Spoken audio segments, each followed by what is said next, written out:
자, 앞에 화면 33장 보이시죠? 네, 네, 지난주에 우리가 어, 그 이사야서 33장을 살펴보면서 15절 말씀, 그렇죠? 앞에 화면에 보면 이런 사람들을 하나님께서 구원하시고 회복하시겠다 약속을 해주시는, 그래서 우리가 의인의 정의가 바로 33장 15절의 말씀이 의인의 정의다 이렇게 하고 살펴봤었죠. 다시 한번 보자면 오직 공의롭게 행하는 자, 정직히 말하는 자, 토색한 재물을 가증히 여기는 자, 손을 흔들어 뇌물을 받지 아니하는 자, 귀를 막아 피 흘리려는 꾀를 듣지 아니하는 자, 눈을 감아 악을 보지 아니하는 자, 이런 사람은 하나님께서 반드시, 그래서 우리가 지난번에 하박국 2장 4절의 말씀이 의인은 믿음으로 말미암아 구원을 받을 것이다. 그 믿음으로 말미암아 살 것이다 라고 하는 그 하박국의 원뜻이 에무나로, 의인은 그 의인의 에무나로, 신실함으로 인해서 구원받게 돼 있어. 네가 의인 걱정하지 마라 하고 하박국에게 하나님이 들려주신 말씀이었는데, 그 내용이 바로 그 에무나의 내용이 여기 우리가 지난주에 살펴봤던 이사야서 33장의 15절 말씀이 바로 그 에무나의 내용이다. 이런 말씀을 나눴었죠.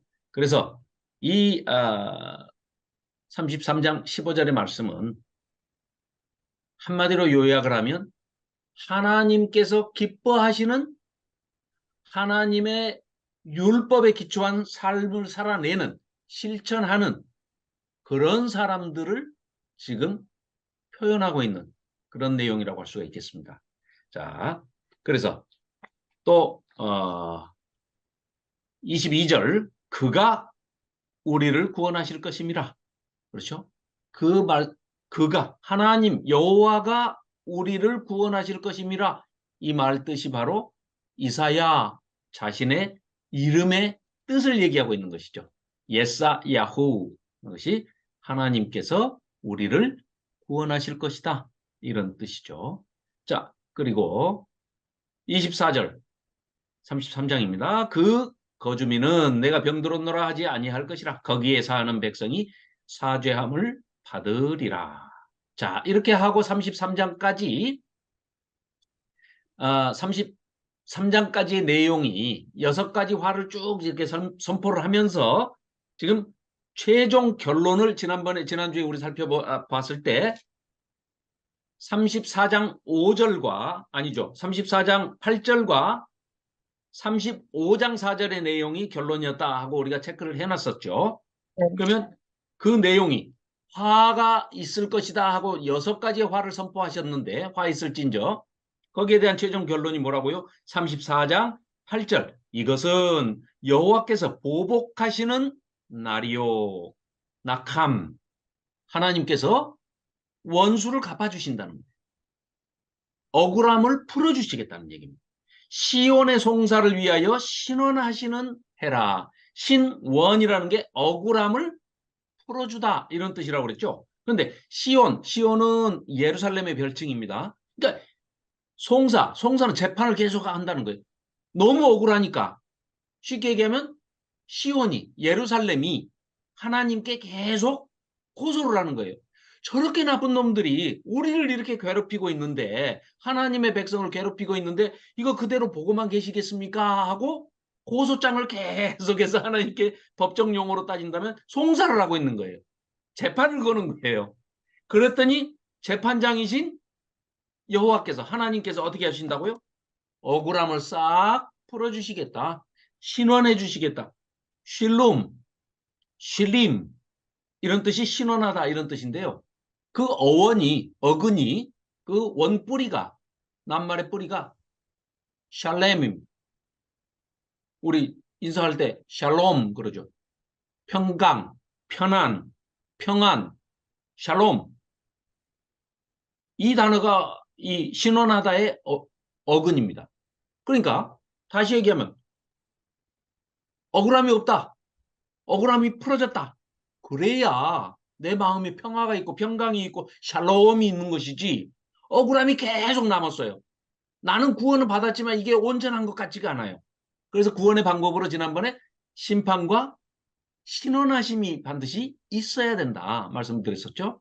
그래서 하나님께서 그 억울함을 말끔하게 풀어주심으로써 구원받는 자에게 온전한 마음의 평강까지, 평안까지, 샬롬까지, 쉴롬까지, 쉴룸까지, 쉴림까지를 해주신다. 이런 얘기죠. 그러니까 말끔하신 하나님이십니다. 우리에게.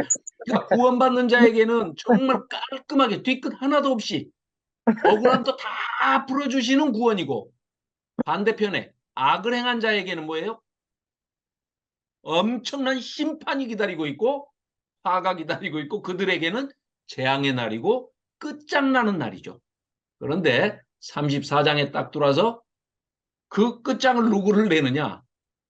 쌍둥이 형제간이었던 에서의 후손들, 야곱과 에서가 쌍둥이로 태어났는데 그 형이었던 에서의 후손, 장자의 명분을 빼앗겼던 에서의 후손들이 나가서 만든 나라가 에돔이지 않습니까? 그 에돔 나라가 멸망할 것을 예언을 하고 있는 게 34장입니다.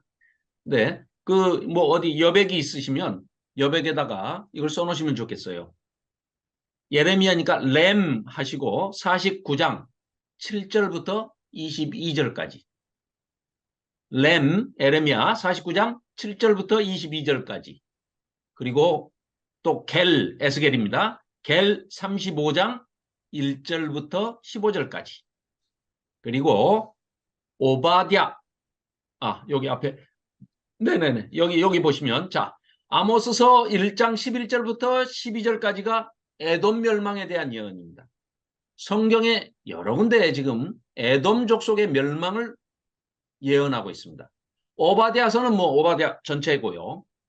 예레미야서는 지금 우리가 살펴보는 저 이사야서는 지금 우리가 살펴보는 34장이 에돔의 멸망을 선포하고 있는 예언이고요. 예레미야서에서는 49장 7절부터 22절까지. 그리고 에스겔서는 25장 12절 17절 25장 12절부터 17절까지 그리고 35장 1절부터 15절까지 그리고 말라기 1장 4절에도 에돔 멸망에 대한 예언이 나옵니다. 혹시 페트라 뭐 들어보셨는지 모르겠어요. 자, 여기 보시면 이게 지금 요르단 땅에 있는 페트라. 우리에게 알려진 것은 영화로 알려졌죠. 인디아나 존스의 네, 이곳에서 촬영을 해가지고 아주 잘 알려진 곳이 바로 지금 현재 요르단 땅에 있는 이 페트라의 그 에돔 족속이 남겼던 흔적들입니다. 유적이죠. 그래가지고 그 왜 버킷리스트 사람이 죽기 전에 지구상의 가장 명소 꼭 들려봐야 할 여행을 가서 한번 실제로 눈으로 한번 보아야 할 곳이 바로 이 20곳 중에 하나가 바로 이 페트라가 선정이 될 정도로 굉장히 유명한 곳입니다. 우리도 성지순례를 갈 때 이 페트라 요르단을 반드시 꼭 가서 보기를 소망합니다. 자, 그래서 이렇게 들어가는 곳이 여기 사진 왼쪽 상단에 있는 사진은 페트라로 들어가는 그런 그 입구가 이렇게 좁아요. 그렇게 해서 이런 통로를 따라서 이렇게 들어가기 때문에 외적의 침입을 막기가 굉장히 쉽죠. 저 위에 절벽 꼭대기에서 돌만 몇 개 이렇게 떨어뜨려도 외적이 침범하지를 못합니다. 그러면 여기에서는 농사도 지을 수가 없고요. 전부 돌산이에요. 보시다시피 이게 다 돌산입니다. 그리고 굉장히 높은 곳에 위치해 있어요. 그러다 보니까 외적을 침입을 당하지 않는 거는 좋은데 이 땅에서 농사를 지을 수도 없죠. 목축업을 할 수도 없죠. 아무것도 할 수가 없습니다. 생산되는 것은 딱 한 가지. 어린아이밖에 없습니다. 그렇기 때문에 뭘로 먹고 살겠습니까? 위에서 이렇게 내려다보고 있다가 그 장사하는 사람들 캐러반 약대 때가 낙타 때가 이렇게 지나가면은 앞에 맞고 뒤에 맞고 내려와서 약탈하고 늑탈하고 강탈하고 도적질을 해서 먹고 사는 족속이 바로 에돔 족속이었습니다. 그런데 특히 하나님께서 심판하시는 이유가 너희들이 그 이유가 우상 숭배를 했다, 뭐 율법을 안 지켰다, 뭐 이런 내용이 아니고 도덕적이고 윤리적인 점을 들어서 심판을 하시는 겁니다. 즉 무슨 얘기냐? 형제간인 에서와 야곱은 쌍둥이 아니냐? 그런데 너희들은 이스라엘 백성, 유다 백성들이 외적의 침입이 있을 때 가서 도와주지는 못할 망정 오히려 그 틈을 타가지고 치고 들어가서 자기 형제들인데 형제의 뒤통수를 치고 약탈하고 늑탈하고 강탈하고 이렇게 해서 수탈해서 그 피해를 더 가중시켰던 윤리적이고 도덕적인 그런 면에서 하나님의 백성답지 못한 그러니까 그런 택함받지 못한 그런 백성으로서 멸망에 이르게 된다는 거죠. 그런데 오랜 기간 동안 또 사실은 에돔족 속에 아까 우리가 살펴봤지만 에돔족 속의 멸망에 대해서 이렇게 많은 곳에서 성경의 구약에서 멸망에 대한 예언이 선포가 돼 있었음에도 불구하고 그게 속히 실현된 게 아니라 1000년 이상 동안 1000몇백 년 동안 유예를 해주십니다.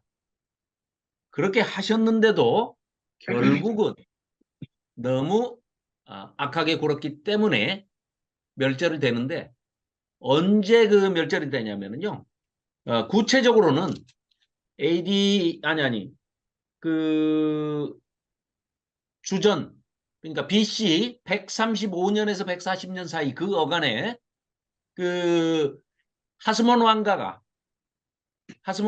이스라엘에 들어섰을 때 그때 요한 히르카누스에 의해서 에돔 족속이 멸망을 당하고 전부 다 강제로 할례를 시켜가지고 유대인을 만들어버리죠.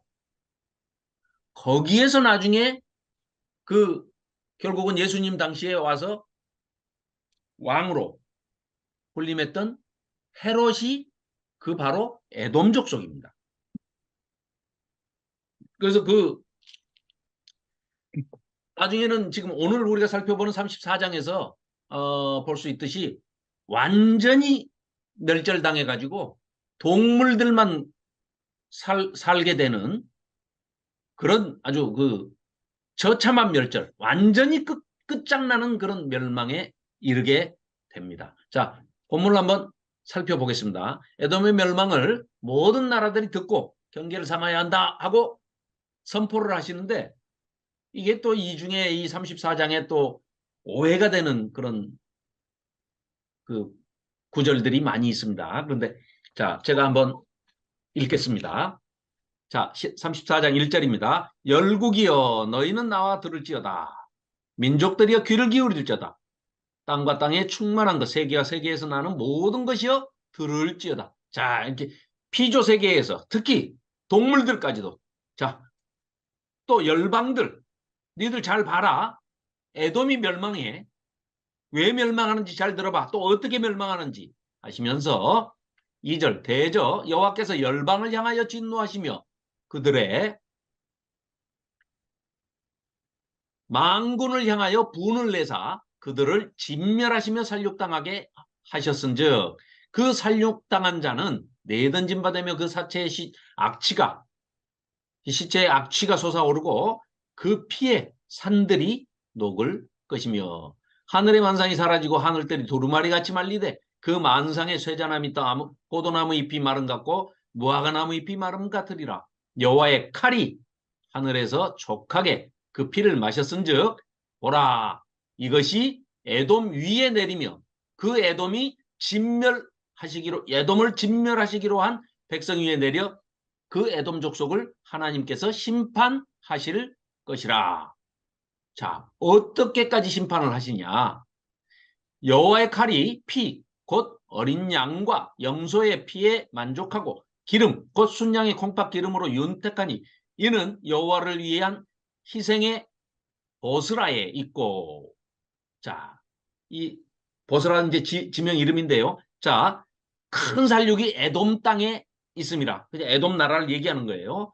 그 보스라는 이제 그 사해 쪽으로 약간 내려온 것인데, 자, 지명 이름입니다. 들소와 송아지와 숫소가 함께 도살장에 끌려가니 그들의 땅이 피에 취하며 흙이 그 아까 피와 짐승들의 그 재물의 피와 기름을 지금 얘기하고 있는 거예요. 그걸로 땅이 윤택해질 거라는 거예요. 자, 8절. 이것은 여호와께서 보복하시는 날이요. 그러니까 에돔을 멸절시키고 끝장을 내시는 날이다 이거예요. 날에 그런 처참한 광경이 펼쳐질 것이다. 그것은 왜? 이스라엘의 시온의 송사를 위하여. 이스라엘이 하도 너희들이 괴롭히니까 그렇게 탄원을 했던, 신원을 했던 그것을 갚아주시는 그런 장면이죠. 신원하시는 해라.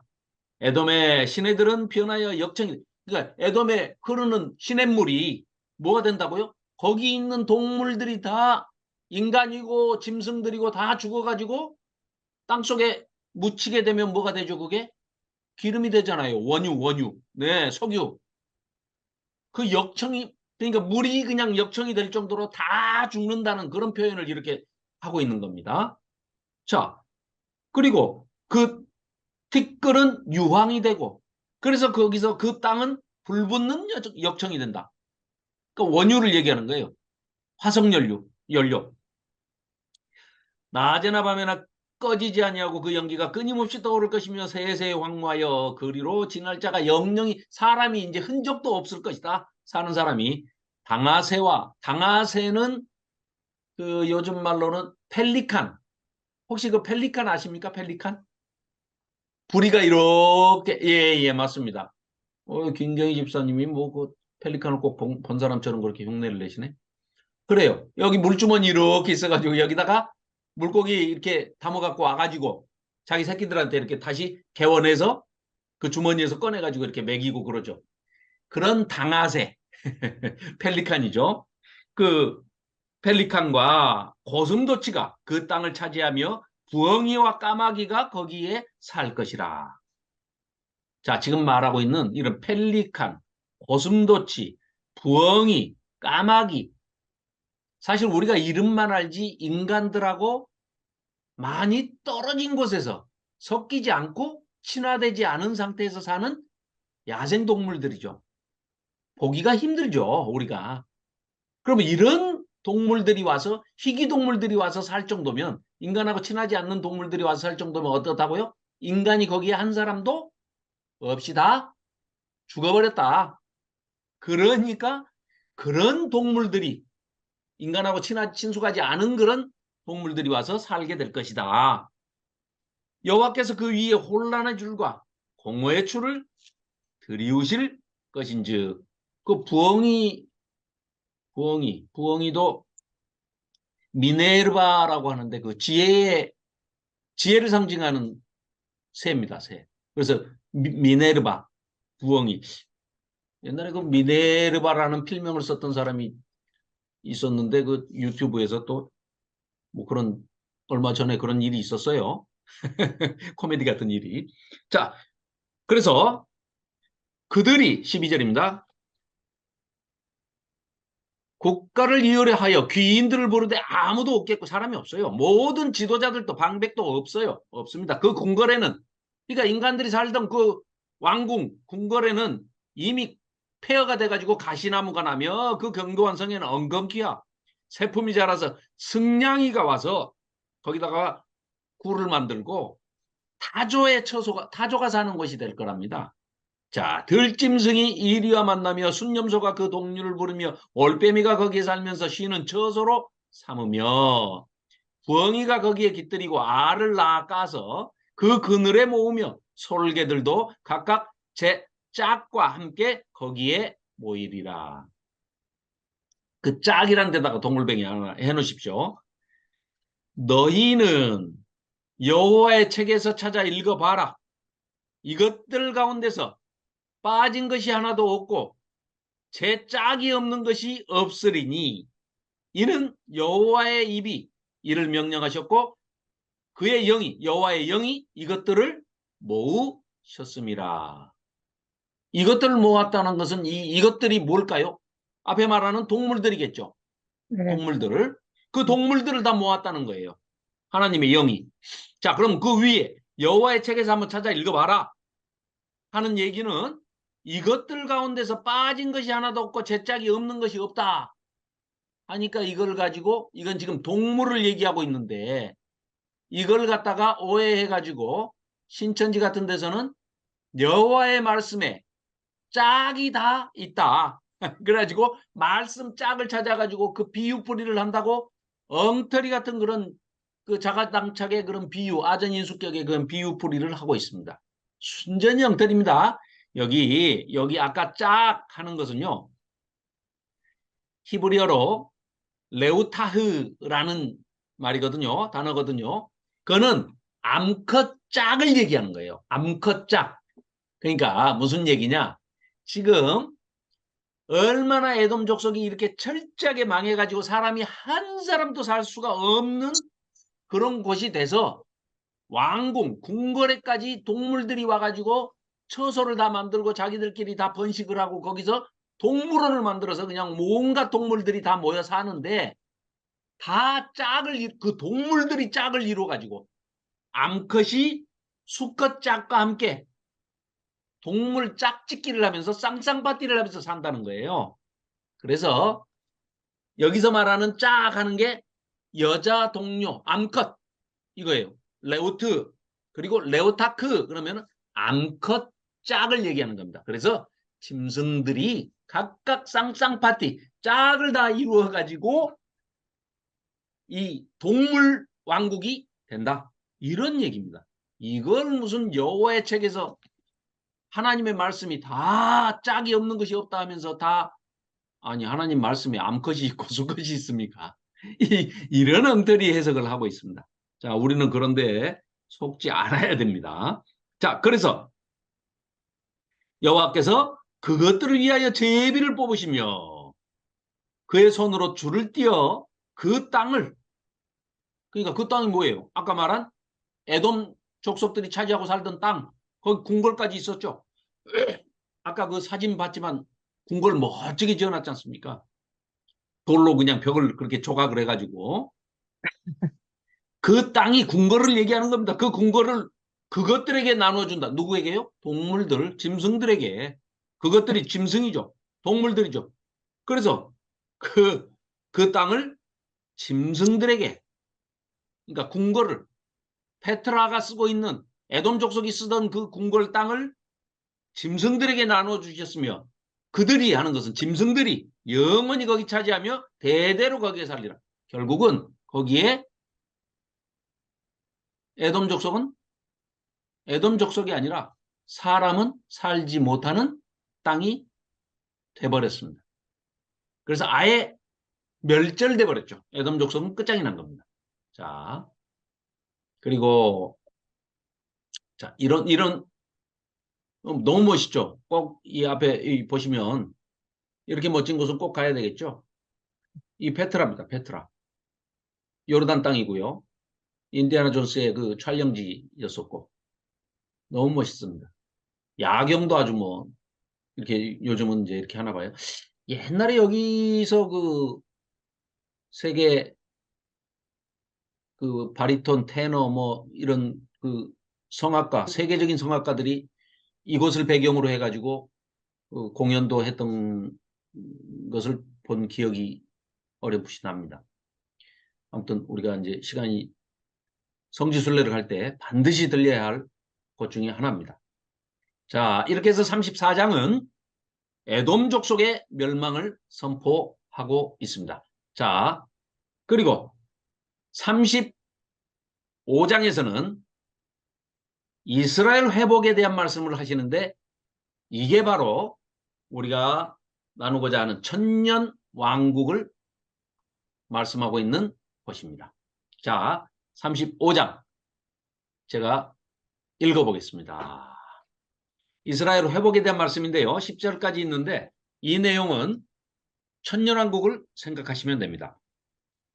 광야와 메마른 땅이 기뻐하며 사막이 백합화와 같이 피어 즐거워하며 무성하게 피어 기쁜 노래로 즐거워하며 레바논의 영광과 갈멜과 샤론의 아름다움을 얻을 것이라.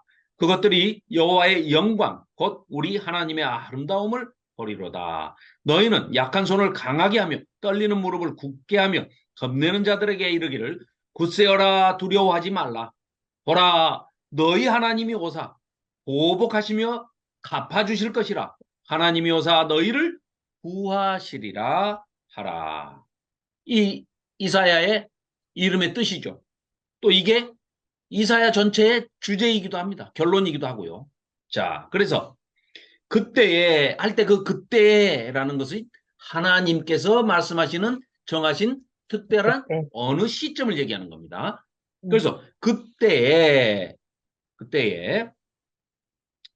맹인의 눈이 밝을 것이며 못 듣는 사람의 귀가 열릴 것이며, 이거 예수님이 오셔서도 제일 먼저 공세를 시작하시면서 선포하신 말씀이 이사야서에서 많이 인용하신 말씀들이 나오죠. 그게 희년을 선포하시면서 눈먼 자를, 또 이 포로, 결국은 애굽 땅에 들어갔을 때도 노예로 전락해버린 포로와 같은 유배자와 같은 그런 처지에서 출애굽을 시키시면서 이 6월절 해방과 구원을 이루어 주셨듯이, 또 바벨론에 가서 포로되어 있을 때, 유배되어 있을 때 그 70년의 포로 복역 기간을 끝내고 또 거기서도 건져주시는 그런 일이 있었죠. 그러듯이 예수님께서 오셔서도 역시 마찬가지로 선포하신 게 희년을 선포하시면서 해방과 죄로부터의 해방, 또 예수님께서 우리를 구원하실 것을 약속하실. 자, 그러니까 이렇게 생각할 수 있습니다. 이제 이 유대인들은 일단 가장 가까운 것은 하나님의 말씀을 듣지 아니하고 폐역하고 우상숭배에 빠지고 계속 하나님 아닌 우상을 숭배하면서 하나님의 율법의 말씀을, 계명의 말씀을 지키지 아니하고 달아나다가 결국은 망해서 포로 잡혀서 바벨론에 끌려갔어도 거기에서 출바벨론하는, 출애굽과 마찬가지로 제2의 출애굽이라고 하는 출바벨론을 함으로써 우선 첫 번째, 그게 첫 번째 구원이고 회복이라 할 수가 있고, 두 번째는요, 예수님이 오셔서 이 그들의 죄뿐 아니라 우리 모든 인간들의 죄를 사하시고 죄사함을 주시고 구원해 주시는 그런 회복이 또 한 가지가 있을 것이고요. 그러니까 유대인들이 말하는, 또 예언서에서 말하는 회복이 세 가지 종류가 있는 거예요. 첫째는 바벨론 포로에서의 풀려나는 것, 출바벨론 하는 거, 그게 회복의 하나고 구원의 하나고요. 두 번째는 예수님이 오셔서 죄사함을 해주시고 우리를 구원하셔서 대속하셔서 건져주시고 구원해 주시는 그 회복이 하나 있고요. 세 번째는 35장에서 얘기하는, 우리가 천년왕국 때 유대인들은요, 휴거가 될 때까지도 절대 회개하고 돌아오지 않습니다. 믿지 않고 있다가 결국은 천년왕국에 가서야 유대인들의 회복이 성취가 되는 것입니다. 그러니까 유대인의 회복에 대해서는 세 가지, 이거를 정리해 두셔야 오해가 없으십니다. 이게 정리가 안 돼 있으면 계속 헷갈리는 거예요. 또 이사야서뿐만이 아니라 예언서들에서 회복에 대한 얘기 중에 아직 이루어지지 않은 게 너무 많은데, 그게 천년왕국에 이루어진다는 건지, 아니면은 요한계시록이 얘기하는 새하늘과 새 땅, 저 새 예루살렘 성에 가서 천국에 가서 이루어진다는 것인지, 이런 것들이 명확하게 구분이 안 되고 헷갈릴 수가 있습니다. 그래서 오늘 이 35장의 말씀을 잘 읽어보면 아직까지도 이루어지지 않은 이 이사야 선지자가 선포하는 이 얘기가 바로 천년왕국에 관한 얘기입니다. 그래서 이 다음에 제2 이사야서, 그러니까 40장부터 66장까지를 할 때 그때 어느 한 시간을 잡아서 천년왕국론을 말끔하게 정리를 같이 하는 시간을 갖도록 하겠습니다. 그래서 일부러 35장에서 제가 그 천년왕국에 대한 정리를 안 하고 노호 목사님께서 정리하신 그 천년왕국론을 그 PPT랑 다 준비를 해놨으니까요. 제2 이사야서 할 때 40장 이후 66장까지 공부할 때 우리가 천년왕국론을 확실하게 한번 끝내시자고요. 그래서 그때 하시기로 하고 오늘은 자 제가 읽겠습니다. 자, 또 6절입니다. 그때에 저는 자는 사슴같이 뛸 것이며 말 못하는 자의 혀는 노래하리니 이는 광야에서 물이 솟겠고 사막에서 시내가 흐를 것임이라. 뜨거운 사막이 변하여 못이 될 것이며 메마른 땅이 변하여 원천이 될 것이며 승냥이의 눕던 곳에 풀과 갈대와 부들이 날 것이며 거기에 대로가 있어 그 길을 거룩한 길이라 일컫는 바 되리니 깨끗하지 못한 자는 지나가지 못하겠고 오직 구속함을 입은 자들을 위하여 있게 될 것이라. 우매한 행위는 그 길로 다니지 못할 것이며 거기에는 사자가 없고 사나운 짐승이 그리로 올라가지 아니하므로 그것을 만나지 못하겠고 오직 구속함을 받은 자만 그리로 행할 것이며 여호와의 속량함을 받은 자들이 돌아오되 노래하며 시온에 이르러 그들의 머리 위에 영영한 희락을 띠고 기쁨과 즐거움을 얻으리니 슬픔과 탄식이 사라지리로다.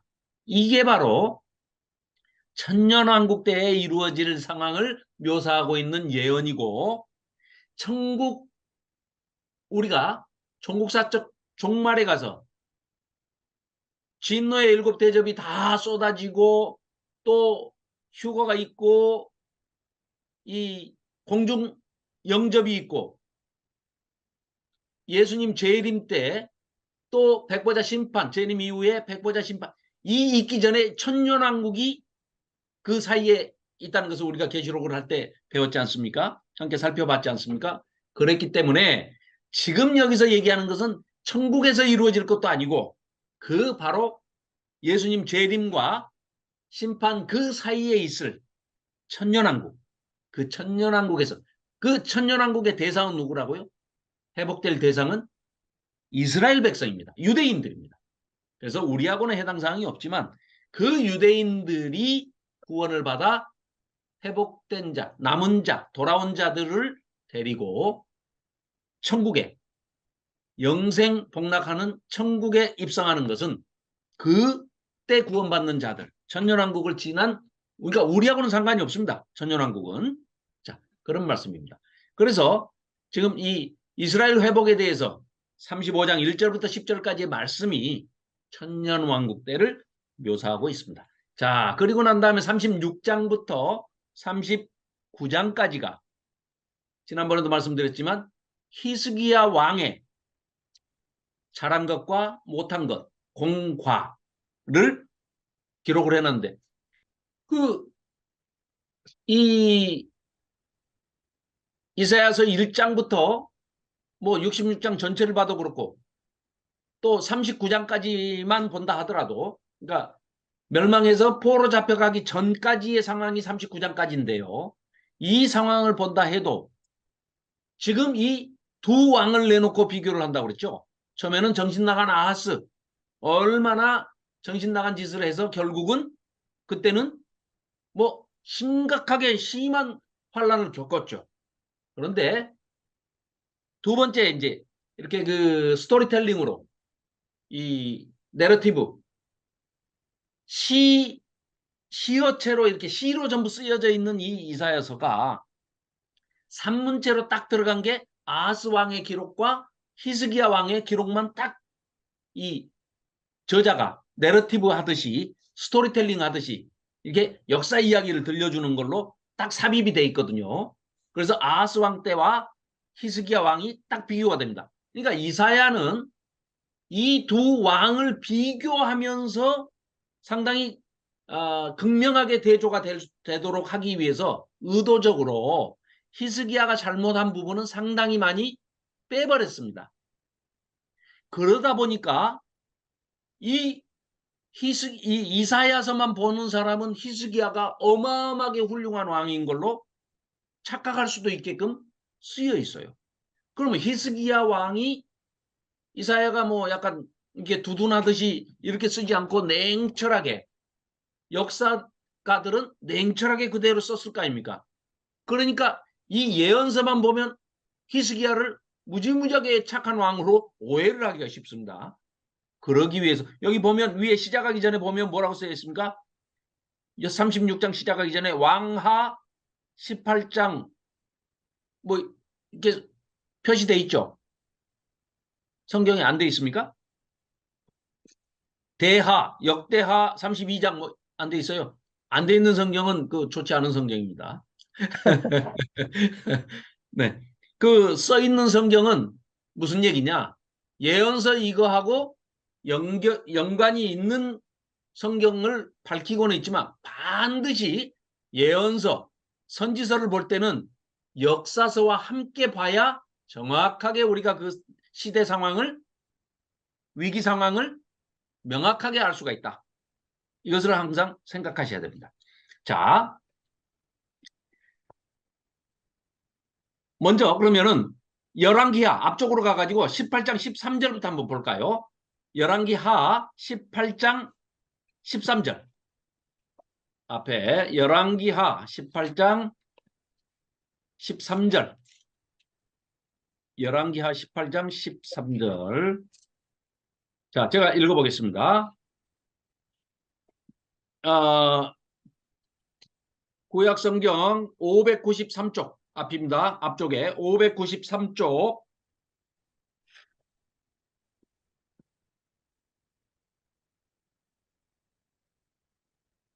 열왕기하 네, 18장 13절부터 읽겠습니다.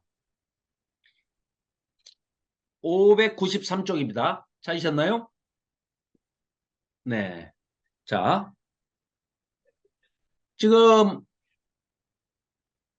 그 앞에 화면에도 11개 그 내용 18장에서 20장 내용을 지금 제가 요약을 해놨습니다. 자, 보십시오.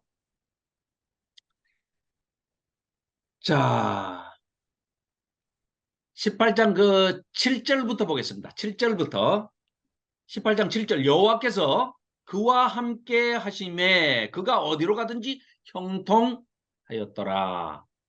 어이구 히스기야 왕이 하나님께서 도와주시니까 아주 형통했어요. 그랬더니 은근히 히스기야 왕이 교만해졌습니다. 그래가지고 그가 블레셋 사람들을 쳐서 가사와 지금 문제가 일어나고 있는 곳이 가자지구죠. 그 가자지구가 성경에는 가사라고 되어 있습니다. 가사와 그 사방에 이르고 망대에서부터 경관성이 이르다 히스기야 왕 제4년 그러니까 이제 아직 북쪽 이스라엘이 멸망하기 전입니다. 히스기야 왕 6년에 북이스라엘이 사마리아 성이 함락되고 멸망을 하거든요. 자, 그래서 곧 이스라엘의 왕 엘라의 아들 호세아 제7년에 아수르의 왕 살마네셀이 사마리아로 올라와서 에워쌌더라. 3년 후에 그렇죠? 그러니까 7년에 그 성읍이 함락되니 6년일 거예요. 6년. 히스기야 6년. 곧 히스기야 왕의 제6년이요. 이스라엘 왕 호세아의 제9년에 그러니까 북이스라엘 멸망할 때 마지막 왕이 호세아죠. 호세아 9년에 이제 사마리아가 완전히 멸망했어요. 아수르 왕이 이스라엘을 사로잡아 아수르에 이르러 고산 강가에 있는 할라와 하볼과 메대 사람의 여러 성읍에 두었으니 이는 그들이 하나님 여호와의 말씀을 듣지 아니하고 그의 언약과 여호와의 종 모세가 명령한 모든 것을 따르지 아니하였습니다. 자, 이거 잘 보셔야 됩니다. 이해를 뭐 다 하시겠지만 하나님이 아수르의 살마네셀 왕을 시켜가지고 사마리아를 멸망시키신 이유가 뭐라고요? 12절에 하나님의 말씀을 듣지 않아서예요. 하나님의 말씀을 듣지 않았으면 하나님께서 직접 때리시는 게 아니고 그러실 수도 있지만 누구를 보냈다고요? 아수르의 살마네셀 왕을 보내가지고 그러니까 이스라엘 백성들이 그걸 이해나 하겠냐고요.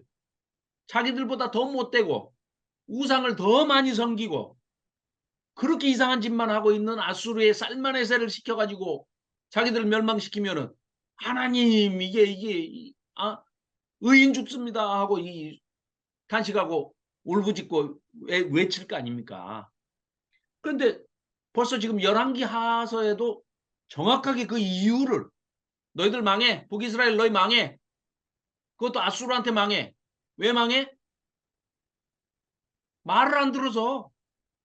누구 말이요? 아수르 말이요? 아니 하나님 말. 하나님 말씀을 안 들어서야. 그 얘기를 하고 있는 겁니다. 자 13절입니다. 히스기야 왕 제14년에 그러니까 이제 북이스라엘은 이미 망해버렸어요. 망해버리고 이제 세월이 흘렀습니다. 그러니까 벌써 한 10년 터울이 생겼죠. 8년의 차이가 있는 거예요. 아수르의 왕 사네립이 이제 올라왔어요. 이 사르곤 왕의 아들이죠. 우리 지난번에 그 저기 이사야서 20장에서 봤죠. 사르곤. 그 사르곤의 아들이 지금 이제 사네립입니다. 사네립이 올라와가지고 유다의 모든 견고한 성읍들을 다 점령했어요. 그리고 예루살렘만 달랑 하나 남았습니다. 46개 성읍을 이제 다 침략을 했어요. 유다의 왕 히스기야가 라기스로 사람을 보내어 아수르 왕에게 이르되 내가 범죄한 이 우리가 이사야서만 읽으면요. 이사야가 외적이 침략해오고 아수르가 성을 둘러싸니까 내가 하나님께 기도해야지. 이사야 빨리 모시고 와 선지자. 이사야한테도 기도해달라고 그러고 나도 회개하고 기도해야지. 라고 한 것처럼 적어져 있어요. 왜? 이 과정이 생략돼 있으니까요. 그런데 이 얼빵한 사람이 하는 것 보세요. 아스보다는 그래도 좀 낫지만 이 사람은 어떻게 합니까? 아수르 왕한테 하나님을 찾은 게 아니고 이사야 선지자를 찾은 게 아니고 아예 아수르 왕한테 사네립한테 뭐라고 한다고요? 내가 범죄했습니다. 범죄했다는 얘기는 조공을 늘 바치던 해마다 바치던 것을 하나님이 아까 위에서 읽었죠. 우리 6절 7절 좀 형통하게 해주니까 아이고 안 바쳐도 돼. 그리고 안 바쳐버린 거예요. 그래서 쳐들어온 겁니다. 그러니까 하나님을 찾은 게 아니라 쪼르륵 사신을 보내가지고 아이고 아수르 대왕이시여 제가 범죄했습니다. 갖다 바칠게요. 하니까 보십시오. 14절 나를 떠나 돌아가소서 왕이 내게 지으시는 것을 내가 다 드릴게요 하면서 아수르 왕은 무엇을 요구했냐? 은 300달란트, 금 30달란트. 이게요. 금 1톤, 은 10톤. 요즘 계수로 하면 그렇습니다. 금 1톤이면 어느 정도 될까요? 뭐 돈으로 계산하기 이제 너무 복잡하니까 제가 간단하게 이해하시기 쉽게 말씀드리겠습니다. 우리가 1997년에 IMF가 터졌죠. 김영삼 대통령이 그 국간 열쇠 뺏기고 그다음에 가마솥도 잊어버렸어요. 이제 밥을 할 데가 없어. 그래서 김대중 씨가 대통령이 돼가지고 와서 보니 나라가 망한 나라를 빈 껍데기만 있는 나라를 김영삼 씨가 준 거예요. 김대중 씨가 국민들 감정에 호소를 했죠. 온 국민들이 우리나라 부도나게 생겼으니 나라가 망하게 생겼으니 집에 있는 금반지, 애기들 돌반지, 백일반지, 금반지고 뭐 금붙이 전부 모읍시다 해가지고 5천만 국민이 대한민국 국민이 모은 게 1톤 모았습니다. 그때 1997년에 방송에서 텔레비에서 맨날 중계해주고 막 다 집에 있는 금붙이 갖다가 나라를 살리자 해가지고 장려운동을 해가지고 모은 게 1톤입니다. 5천만이 모은 게 1톤입니다. 이 사람들 몇 명이나 된다고 이스라엘 사람들이 이 사람들한테 금 1톤 갖고 와. 그것도 2700년 전에 금 1톤 갖고 와. 은 10톤 가져와 이랬어요. 그랬더니 히스기야가 어떻게 하는 줄 아세요? 15절입니다. 히스기야가 이에 여호와의 성전과 왕궁 곳간에 있는 은을 다 주었고, 은이 어디 뭐 이렇게 딱 이 사람들 오면 사내립 왕이 와서 달라고 그러면 준비해 놓으려고 다 거기다 모아놨을까요? 금고에다가? 아닙니다. 또 그때 16절입니다. 또 그때 유다 왕 히스기야가 여호와의 성전 문의 금과, 성전은 다 금으로 만들었죠. 그 당시에 성전, 솔로몬의 성전을 지을 때 그 하나님께서 직접 주신 그 양식에 따라서 성전을 짓는데 전부 기물이고 뭐고 이런 게 다 금이지 않습니까? 이때 전부 아수르한테 뺏겨가지고 나중에 그 아수르가 그 바벨론, 또 나중에 아수르가 바벨론에 멸망하고 바벨론이 또 페르시아에게, 바사에게 멸망당할 때 그 고레스 오기 전에 그 다니엘서 보면은 그 안에서 금술장 가져와라, 여호와의 잔에다가 술 한잔 먹자, 흥이 안 난다 한 게 뭐예요? 이때 뺏어간 그 제사 때 쓰던, 할아버지 하나님께 드리는 제사 때 쓰던 그런 금으로 된 기물들을 다 뺏어간 겁니다. 이때 뺏어간 거예요. 그 잘난 히스기야 때. 히스기야가 그거 다 여기 있습니다 하고 다 갖다 바치고 부족하니까요, 기둥을 입혀놓은 금을 베껴요. 베껴. 하나님 얼굴을 어떻게 보려고 그랬을까요? 차라리 어? 뭐 좀 시간을 끌고 협상을 하든지, 금이 없다고 버티든지 뭐를 해야지. 이 사람이 그것까지 다 베껴가지고 아수르 왕에게 갖다 줍니다. 17절. 아수르 왕이 그러니까 가만히 생각해 보니까 금을 너무 빨리 갖고 온 거예요. 야, 이것들 금을 어디다 쌓아놓고 살았나? 뭐지 이거? 에이, 한 5톤. 응? 이거 30달란트가 아니라 한 150달란트 달라고 그럴 걸 그랬나? 금을 한 5톤을 달라고 그럴 걸 그랬나? 이 생각이 드니까 안 돌아가는 거예요. 이 얼빵한 히스기야가, 아, 금 1톤하고 은 10톤 갖다 드렸는데 왜 안 가요? 그러니까, 아, 못 가겠어. 못 가. 이런 상황입니다. 자, 이런 상황에서 다시 돌아옵니다. 이사야서 36장으로 돌아왔습니다. 이래가지고 오늘 끝날래나? 근데 이게 너무 중요한 내용이라 그냥 건너뛸 수가 없습니다. 그래서 자, 36장입니다. 1절. 히스기야 왕 14년에 아수르 왕 사네립이 올라와서 유다의 모든 견고한 성읍들을 쳐서 취하니라. 아수르 왕이 똑같죠?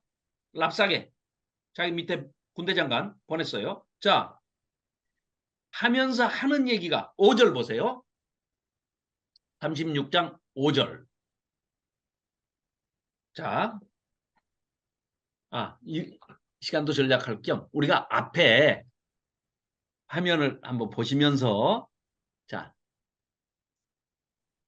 열왕기 방금 우리가 읽었던 거 이어서 한번 보겠습니다. 자, 히스기야가 이제 왕이 됐어요. 그래서 젊었을 때 잘하니까 하나님께서 아주 도와주셨어요. 형통하게 해주셨어요. 그랬더니 아수르 왕을 배반해요. 은근히 교만해졌습니다. 히스기야가. 그랬더니 아수르의 살만에셀이 쳐들어 내려왔어요. 그래가지고 북이스라엘을 멸망시켰어요. 그리고 8년이 지난 다음에 히스기야 왕 14년에 사네립이, 그 사르곤 왕의 아들 사네립이 왕이 돼가지고 또 쳐들어 내려옵니다. 그래가지고 이제 유다까지 이제 멸망시키려고 온 거예요. 이미 북이스라엘은 멸망했습니다. 그래서 히스기야가 라기스로 사절단을 얼른 보내줘. 아이고, 내가 죽을 죄를 졌습니다 하면서 은 10톤, 금 1톤을 갖다 바치겠습니다 해가지고 성전과 왕궁 곳간에 있는 은과 성전 문에 금까지 다 베껴다가 바쳤습니다. 그랬더니 아수르로 사네립 왕이 돌아가지 않고 교만방자하게도 하나님을 멸시합니다. 하나님이 너희들 못 지켜줘. 애굽이 너희들 지켜줄 줄 알아? 못 지켜줘. 감히 아수르의 대왕 사네립을 누가 감히 견준단 말이냐. 너희들이 뭐 믿는 여호와신 그런 능력이 없어. 이따위 망발을 합니다. 자, 그래서 또 그 열왕기 하서 19장을 보면 히스기야의 기도, 히스기야한테 두려워하지 말라고 이제 하나님이 이사야 선지자를 통해서 말씀을 내려주십니다. 교만한 아수르를 손봐주기로 이제 결심을 하셨다는 거예요. 그래서 그걸 모르는 저 사내립은 자 군대 장관 랍사게를 보내가지고 또 위협을 해요. 그런데 또 이 랍사게가 와가지고요. 창피하게 히브리 말로 막 얘기를 해요. 이 내 대변을 먹고 소변을 먹을 놈들아 하면서 뭐 여호와가 어쩌고 저쩌고 막 하면서 하나님을 망발하고 막 이런단 말이에요. 이 하나님을 능멸하는 망발을 하고 이래요. 이러니까 세상에 하는 반응이 어떤 줄 아십니까? 기왕이면 당신 나라 말로 하지 우리가 다 알아먹게 왜 우리나라 말로 하냐 이러고 있어요. 너희 나라 말로 해라. 그래도 알아듣는 사람은 몇 명 있을걸? 그러니까 일본이 쳐들어와 가지고 조선 왕궁에다 대고 통역까지 딱 세워가지고 한국말로 막 욕을 하는 거예요. 그러니까 겨우 조선 왕조에서 왕실에서 나와가지고 대응한다는 것이 뭐냐. 기왕이면 일본말로 해주세요. 우리나라에도 일본말 하는 사람이 좀 몇 명 있을 거예요. 그 사람들만 알아먹게 다 한국말로 하니까 다 알아먹어가지고 창피해요. 대응이 이겁니다. 히스기야의 대응이 그거예요. 창피하죠. 이런 하나님께서 두려워하지 말라고도 하고 이사야 선지자가 와서 얘기를 해주고 계시의 말씀의 내용을 이렇게 얘기를 해줘도 믿음이 없으니까 계속해서 두려워서 떨며 기도합니다. 하나님께서는 아수르 망한다. 걱정하지 마라. 내가 다윗의 후손들이 왕조를 이어나가게 할 것이고 이 예루살렘 성 하나님의 성전이 있는 이 성을 보호하고 내가 구원해 주겠다.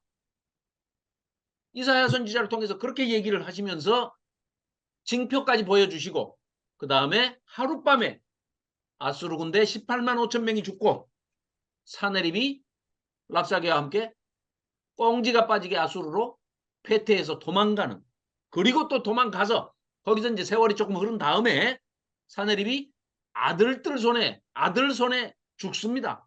그리고 그 아들 에사라돈이 또 왕이 되는 이런 장면이 지금 11개 하서에 있고 20장도 역시 그래서 죽을 병에 또 이제 걸리죠. 히스기야가. 그러니까 죽을 준비해라.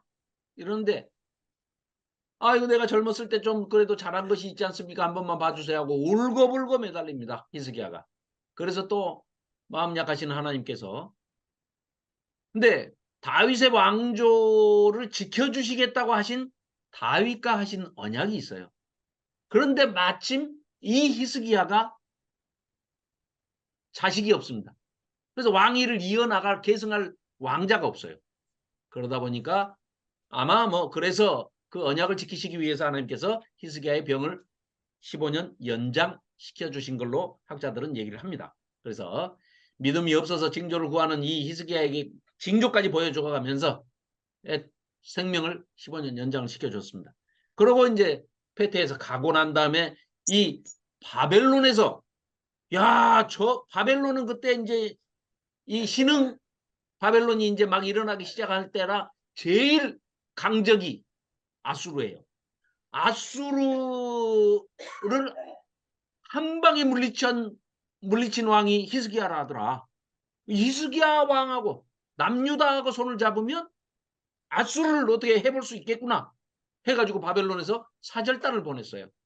그런데 뭐 오다 보니까 병들어 죽게 생겼다네. 그런데 또 이제 얘기를 들어보니까 또 하나님이 또 낫게 해줬다네. 그래서 이제 이 사람들이 외교 사절단으로 왔다가 폼을 바꿔가지고 병문안 온 걸로 이제 바꿔요. 그래가지고 다시 이 히스기야한테 찾아왔습니다.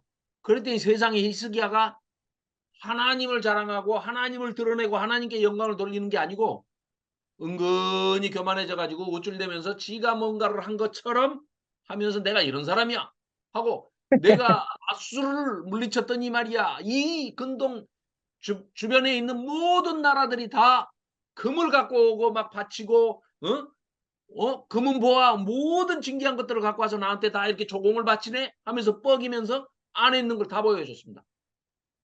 그러니까 이사야 선지자가 듣고 놀래가지고 와가지고 하는 말이 도대체 어디까지 뭘 보여준 거요? 하니까 내가 안 보여준 것이 하나도 없어요. 다 보여줬습니다. 하니까 그래요. 그러면 여기 있는 것을 다 그들이 가지러 올 것이요. 바벨론이 어떤 놈들인데. 그래서 결국은 바벨론이 와서 바벨론에 멸망당하고 다 뺏기고 결국은 바벨론 포로로 잡혀가는 그런 일이 벌어지죠. 그럴 때 히스기야의 반응.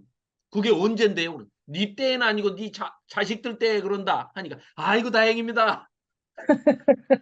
아이고 다행이네요. 내 때는 안 한다니까 아이고 신나라. 아이고 잘 됐네요. 여호와의 말씀이 좋으시다. 이런 반응을 보입니다. 계부인가 봐, 계부. 그래서 네. 그래서 역사에 아주 무책임한 그런 히스기야 왕이 결국은 또 네. 므낫세라는 그 이 악마 같은 그런 자녀를 왕이라고 세워서 12살 된 왕을 놔두고 가는데 그 므낫세가 55년 동안을 12살이 왕이 돼가지고 12살짜리가 악하면 뭐가 얼마나 악하고 마귀 같으면 무엇이 얼마나 마귀 같겠습니까? 12살짜리가. 엄마가 그만큼 못됐다는 것이죠. 그 엄마의 이름이 헵시바입니다. 그 헵시바가 사실은 히스기야하고 결혼을 했다가요. 하자가 있어서 쫓겨났습니다. 그러니까 뭐 문제가 있어가지고 쫓겨났는데 그래서 아기가 없었어요. 그러면 새로 왕비를 들여가지고 결혼을 해서 애를 낳든지 후손을 대를 잇든지 해야지. 히스기야가 생명을 15년 연장시켜 주시니까 하나님께서 그 시기에 쫓아냈던 헵시바를 다시 데려다가 다시 재결합해가지고 거기서 아기를 낳은 거예요. 그게 바로 괴물 같은 이 므낫세를 낳은 겁니다. 15년에서 낳았으니까 12살에 왕이 된 거죠. 히스기야가 죽고 15년 딱 되니까 죽고 12살짜리 므낫세가 왕이 된 거죠.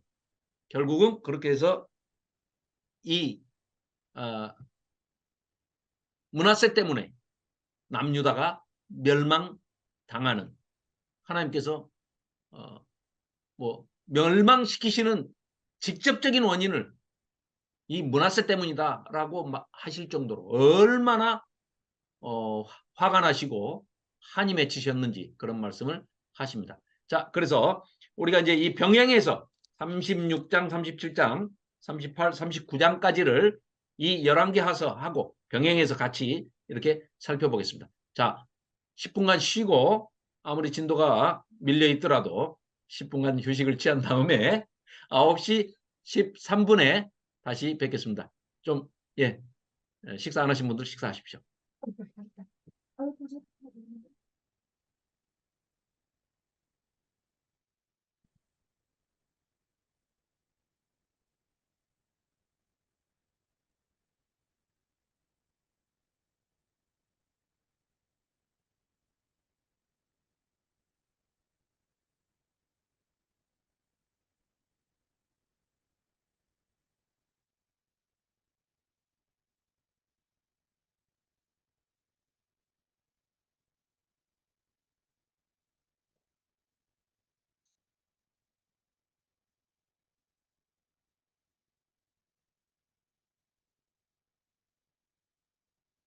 네, 잘 쉬셨습니까?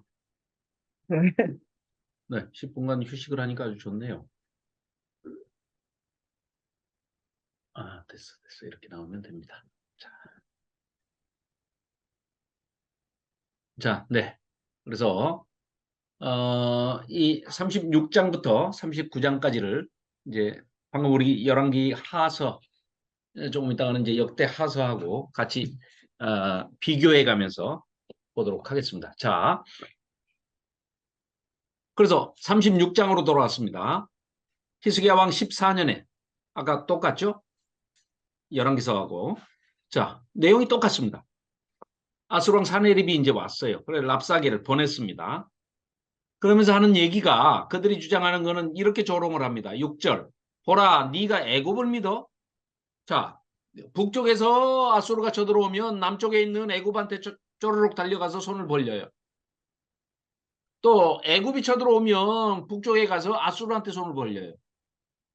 아니, 애굽도 찾지 말고 아수르도 찾지 말고 위에 계신 하나님을 찾아라. 왜 그렇게 인간 왕들에게 의지를 하냐? 인간 군대에게 왜 의지를 하냐? 이런 얘기를 해도 그 하는 짓이 그러니까 누가 조롱을 해요? 아수르에서 침략자들이 조롱을 하는 겁니다. 애굽에 너 가보지 그래. 애굽에 와서 너 구원해 줄 수 있냐? 그러면서는 또 그 다음에는 7절에는 애굽만 조롱하는 게 아니라 혹시 네가 내게 말하는 이르기를 우리는 우리 하나님 여호와를 신뢰하노라 하리라 말. 네가 하나님 믿는다고? 그러면서 그 하나님은 그의 산당과 제단을 히스기야가 제하해버리고 유다와 예루살렘에 명령하기를 너희는 이 제단 앞에서만 예배하라. 그러니까 성전 앞에서 성전에서만 제사해라 예배해라 하던 그 신 아니냐? 하면서 조롱을 합니다. 그러면서 뭐라고 조롱을 하느냐? 야, 내가 말 2,000피를 너희들한테 줄 테니까 내가 빌려줄게. 네가 이 말 타고 우리 한번 공격해 와봐. 내가 말 빌려줄게 2,000마리. 이런 꼴을 당하는 겁니다 지금. 응. 시간이 없어서 아이고 시간만 있으면 미국 얘기를 좀 하고 싶은데 참 그렇습니다. 28,000명 여기 지들 멋대로 한국에다가 주둔시켜놓고 5조 내랍니다. 5조. 두당 2억씩 1년에 연봉 2억씩 5조를 내랍니다. 우리한테.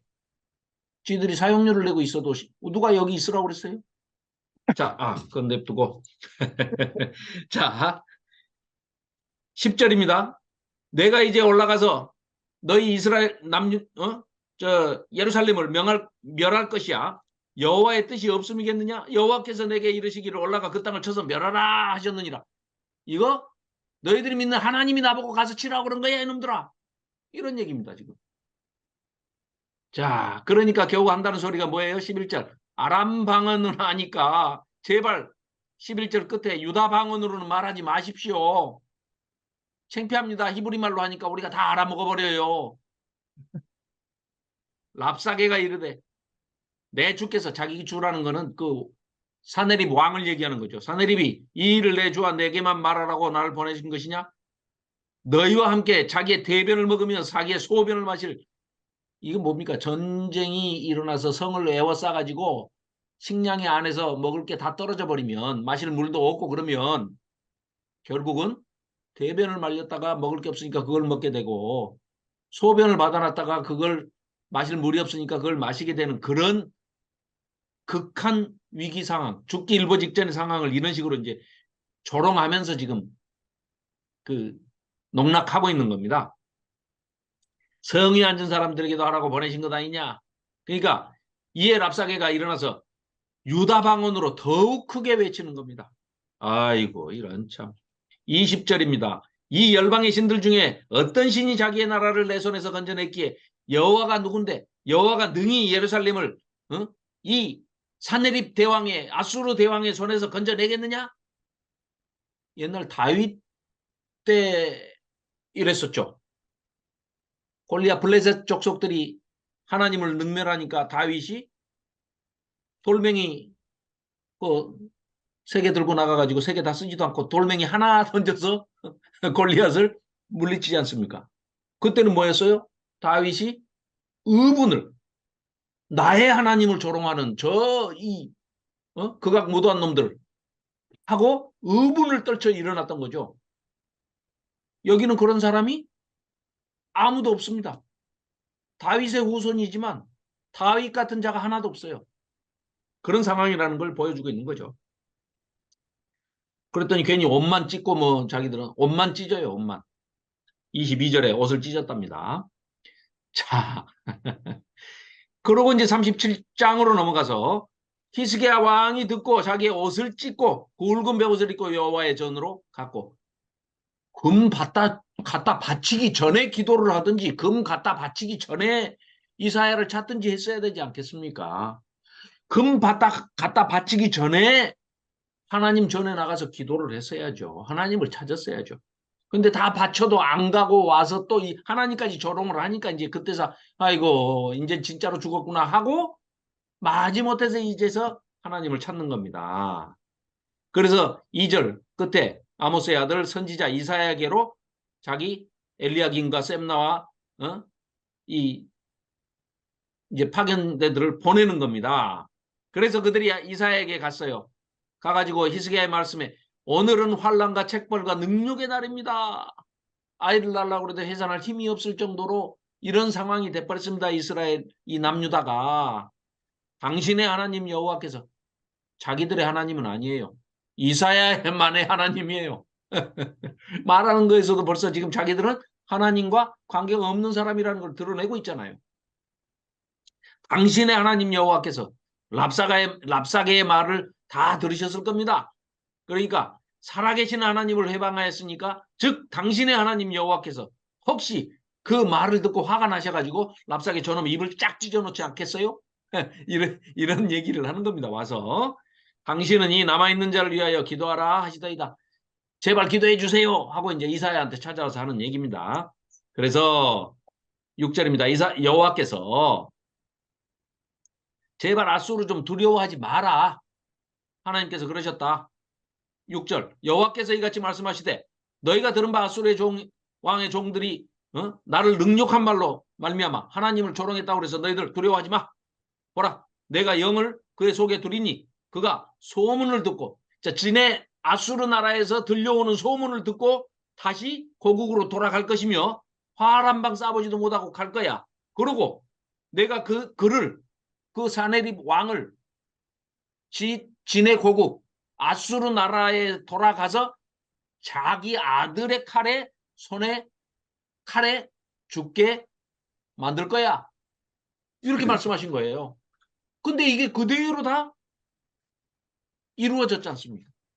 결국은 하룻밤에 18만 5천이 죽고 또 그래가지고 베테에서 돌아갔더니 나중에는 자기 아들 손에 죽고 거기서 다시 그 에사라돈이 또 왕이 되지 않습니까? 이런 적이죠. 자, 그래서 15절 여호와께 이제 히스기야가 기도를 합니다. 믿음이 없어서 두려움에 떨면서 기도를 합니다.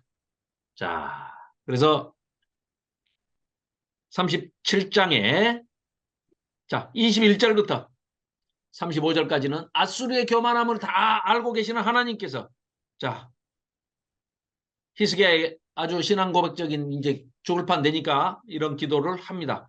20절 우리 하나님 여호와여 이제 우리를 그의 손에서 구원하사 그러니까 아수르 왕의 손에서 구원하사 천하만국이 주만이 여호와이신 줄을 알게 하옵소서 하고 기도를 합니다.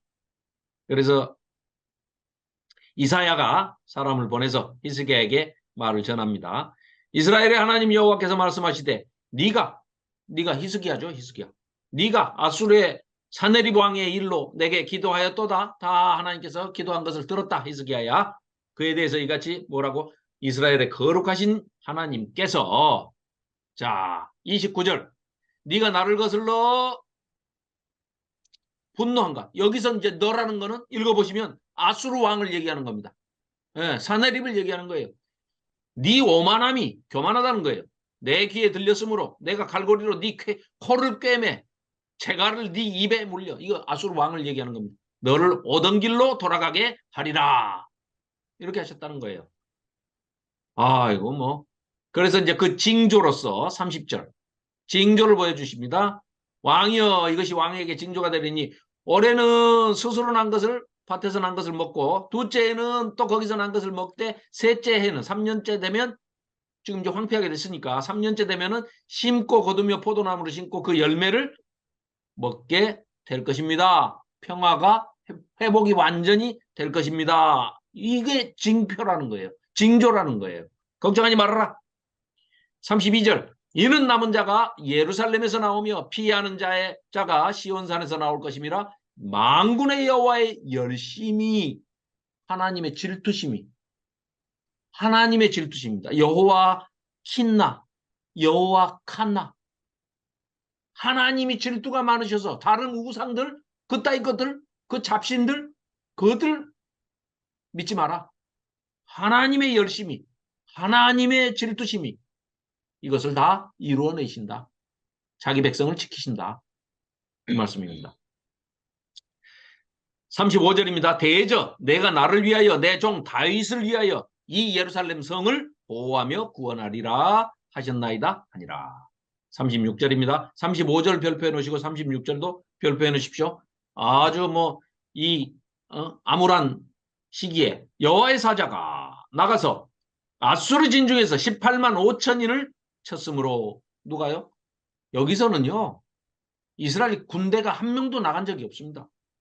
여호와의 사자가 천사가 하나님의 심부름꾼이 하나님의 영 하나님이 보내신 심부름꾼이 천사가 나가서 아수르 진중에서 하룻밤에 18만 5천 명을 쳤으면 아침에 일찍 일어나 보니까 시체뿐이라. 이에 아수르의 사네립 왕이 떠나 돌아가서 니느웨에 거주하더니 자기네 수도 니느웨로 회퇴해서 도망간 겁니다. 그리고 나서 이제 한참 후에 7절과 38절은 한참 사이가 있습니다. 바로 이어진 게 아니고 자기신 니스록의 신전에서 경배할 때 그의 아드라멜렉과 사레셀이 누구를요? 사네립을 아수르 왕 사네립을 칼로 죽이고 아라랏 땅으로 도망가 버리고 그의 아들 에사라돈이 사네립의 뒤를 이어서 왕이 되니라. 그러니까 왕자가 이렇게 3명뿐이었는지 어쩐지는 모르지만 아무튼 위에 말하는 사레셀하고 아드라멜렉 이 두 아들이 사네립 왕을 죽여버리고 지들도 또 왕이 되지도 못해요. 그러면서 도망가 버리고 가만히 있던 에사라돈이 왕이 돼가지고 또 이 에사라돈이 나중에 또 쳐들어오죠. 아이고 참. 자, 그때의 38장입니다. 히스기야가 병들어 죽게 되니 하반절에 보십시오. 너는 네 집에 유언하라. 하나님의 결정은 뭐예요? 네가 죽고 살지 못하리라. 이사야한테 전하라고 그랬습니다. 이사야가 가서 그렇게 전했습니다.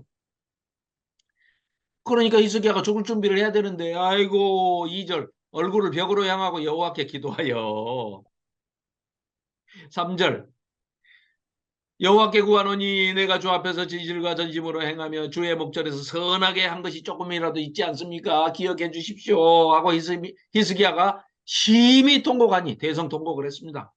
그래서 잘했던 걸 얘기하고 그러니까 또 아이고 하나님이 여호와의 말씀이 이사야에게 다시 임해서 이사야는 그 말 전하고 저 가고 있는데 다시 임해가지고 야야 너 다시 들어가서 히스기야한테 네 기도도 들었고 네 눈물도 봤는데 15년을 연장해 준다고 얘기해 줘라.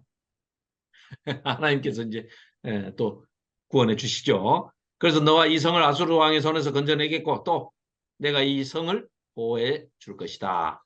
했는데 세상에 아까 말씀드린 대로 그 끔찍한 므낫세라는 괴물을 낳게 된 거죠. 자, 그래서 참 안타까운 일이 된 겁니다. 그 15년 연장해 준다고 그러니까 또 징조를 보여달래요. 그래가지고 또 8절입니다. 보라, 네 아버지 아하스가 만든 그 해시계 있지? 해시계가 앞으로 10도 가게 할까? 뒤로 10도 가게 할까? 그러니까 또 여기는 안 나왔지만 여기는 그냥 하나님께서 해주신 걸로 돼 있지만 그 해달라고 또 히스기야가 요구를 합니다. 응? 그래서 이게 11개 하서에 보면 20장에 나오는 얘기예요. 그래서 10도 뒤로 물러가게 해줍니다. 그랬더니 해시계가 해 그림자가 10도 뒤로 물러났습니다. 그러니까 지구가 전체가 42분이 뒤로 갔다가 다시 온 거예요. 자, 이런 일이 벌어진 거죠. 그런데 이거를 이제 많은 신학자들이 최근에는 그게 차라리 앞으로 갔으면 므낫세 같은 괴물이 안 나왔을지도 모르는데 뒤로 갔다가 다시 오는 것은 다시 지나갔던 시간을 역사가 반복해서 다시 돌아오니까 결국은 멸망의 길로 간 것이다. 차라리 건너 뛰어버리지 10도를. 왜 뒤로 가라고 그랬을까? 근데 역사에 가정법이라는 건 없죠. 역사는 만일 그랬다면 아무 의미 없는 얘기입니다. 그래서 결국은 이제 멸망하고 말죠. 자, 39장으로 넘어가겠습니다. 39장. 그때에 발라단의 아들 바벨론 왕 무르닥 발라단이 히스기야가 병들었다 나았다 함을 듣고 히스기야에게 금과 예물을 가지고 사절단이 왔어요. 그러니까 히스기야가 2절입니다. 39장 2절. 사자들로 말미암아 기뻐하면서 와, 저 큰 나라 바벨론에서 사절단을 나한테 다 보냈네 하고 너무 기분이 좋아가지고 분별력을 잃었어요. 정신을 잃고 히스기야가 사자들로 말미암아 기뻐하며 보물 창고 은금과 향료와 보배로운 기름 모든 무기고 있는 다 보여주었으니 히스기야가 공중의 소유와 전 국내의 소유를 보이지 아니한 것이 하나도 없대요. 다 보여줬답니다. 세상에 이런 사람이 어디 있습니까? 뭐 하긴 이보다 더한 사람이 지금 대한민국을 통치하고 있는데. 자, 이에 선지자 이사야가 히스기야 왕에게 나아가 묻되 그 사람들이 무슨 말을 했으며 어디서 왕에게 왔나이까? 하니까 저 뭔데 바벨론에서 왔다고 그럽디다. 무엇을 보여줬어요? 하니까 4절에 다 보여줬죠. 내가 창고에 있는 거 보이지 않은 보물이 하나도 없습니다. 자랑스럽게 또 얘기를 해요. 그러니 자 5절에 한탄을 하면서 이 이사야 선지자가 6절 보라 날이 이르리니 이거 하나님이 주신 말씀이니까 잘 들어요 하면서 당신 히스기야 말이야 당신 집에 있는 모든 소유와 네 조상들이 지금까지 모아 쌓아두었던 모든 것이 다 바벨론으로 옮긴 바 되고 남을 것이 하나도 없을 것이다. 여호와의 말씀이니라. 또 너에게서 태어날 자손 중에 몇이 사로잡혀 가가지고 바벨론 왕궁에서 환관이 될 거야. 거세를 당하고 하셨나이다 하니 8절 히스기야가 이사야에게 어이구 그래요. 당신이 그 말씀을 하신 거 여호와의 말씀이 아주 좋습니다 하고 또 이르되 내 상전에는 이런 일이 없으니 평안과 경고함이 있어서 참 좋네요. 이 아까 말씀드린 그 얘기입니다. 내 때에만 아니면 되죠. 뭐 내 자식들이 잡혀가가지고 다 거세당하고 환관이 돼가지고 내시가 돼가지고 사람 구실을 못해도 아이고 나하고는 상관이 없습니다. 나만 아니면 돼요. 이런 사람이 이 무책임한 사람이 어디 있습니까? 자 이렇게 하고 사실은 구약에 아주 큰 단락이 여기서 지어지는 거죠. 그러고 40장부터는 내용이 완전히 달라집니다. 어떻게 달라져요? 시간이 거의 150년에서 약 200년의 차이가 벌어지면서 포로기로 넘어갑니다. 포로기. 그래서 바벨론 포로 잡혀 있을 때 이제 자 지금까지는 1장부터 39장까지는요. 1장부터 39장까지는 예루살렘이 유다가 멸망하기 전입니다.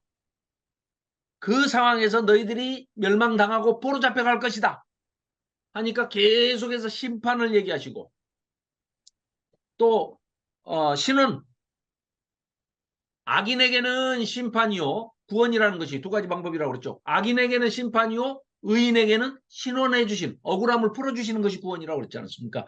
그래서 자꾸 심판을 얘기하고 구원을 얘기하고 심판을 얘기하고 구원을 얘기하고 이게 뭐 롤러코스터를 타듯이 막 계속해서 오르락내리락 이 얘기했다가 심판 얘기했다가 구원 얘기했다. 심판 얘기했다 구원 얘기했다. 이게 헷갈릴 수가 있어요. 그런데 그거는 한 가지 얘기입니다. 구원의 방법이 방금 말씀드린 대로 의인에게는 신원해 주심, 악인에게는 심판. 그러니까 심판과 회복, 신원 이게 계속해서 나오는 얘기고 40장에 딱 들어가서는 이제 포로 잡혀가서 포로 기간이 다 끝나는 마당에서 이제 회복시켜서 구원해서 출 바벨론 시켜서 예루살렘 땅으로 남유다 땅으로 다시 데려갈 것을 말씀하시니까 시작이 뭐라고 그럽니까? 위로의 말씀부터 선포가 되기 시작한 겁니다. 자 40장 1절을 보면요. 1절만 봅시다. 너희의 하나님이 이르시되 너희는 위로하라 내 백성을 위로하라. 너희는 예루살렘의 마음에 닿도록 말하며 그것에게 외치라. 그 노역의 때가 끝났고 포로 70년이 끝났다는 거예요. 그 죄악이 사함을 받았느니라. 그의 모든 죄로 말미암아 여호와의 손에서 벌을 배나 받았기 때문에 이제 다 복역의 기간이 다 끝났고 포로 기간이 다 끝났어. 그러니까 3절 외치는 자의 소리여 너희는 이르되 너희는 광야에서 여호와의 길을 예비하라 사막에서 우리 하나님의 대로를 평탄케 하라. 이거 마가복음에서 인용했던 말이죠. 또 세례 요한이 와서 외쳤죠. 이 얘기가 결국 무슨 얘기냐? 자, 너희들이 70년 이렇게 바벨론에 잡혀와서 포로가 됐으니 고레스 칙령을 내려서 너희들을 너희 고국 남유다 예루살렘으로 돌아가게 만들 터인데 그렇게 될 때 너희들 삥 돌아서 이렇게 가면 길도 멀고 시간이 많이 걸리니까 지름길을 내가 광야에다 그냥 내줄게. 광야에는 물이 없지? 그럼 내가 물길도 내서 내가 시내도 흐르게 해주고 강도 만들어줄게. 빨리 돌아가거라. 예루살렘으로. 이런 얘기입니다, 지금. 그러면서 그러니까 40장부터 66장까지는 위로, 소망, 회복, 구원 이런 얘기들이 계속해서 선포가 되는 것이죠. 그러니까 1장부터 39장까지는 주로 심판과 신원하심과 계속해서 경고의 말씀이지만 또 이 제2 이사야 후반부로 와서는 40장부터 55장 또 56장부터 66장까지는 포로 이후의 이야기인데 일단 이런 것들이 전부 위로의 메시지 또 회복의 메시지 구원의 메시지 이런 것들을 선포하고 있다 이렇게 볼 수가 있겠습니다. 자 그러면 전체적으로 역대 하서도 29장부터 32장까지가 또 히스기야의 그런 젊은 시절에 개혁을 했던 얘기와 성전 정화 또 산당을 없앤 거 또 유월절 이런 다시 유월절을 절기를 회복하는 이런 내용들이 나옵니다. 그리고 이제 히스기야의 그 뭐 어떤 소고와 히스기야의 마지막에 대해서도 얘기를 역대하에서 밝히고 있습니다. 자, 이사야서를 이제 읽을 때 우리가 생각해 볼 것. 한 번에 모든 예언을 한꺼번에 이사야가 한 게 아닙니다.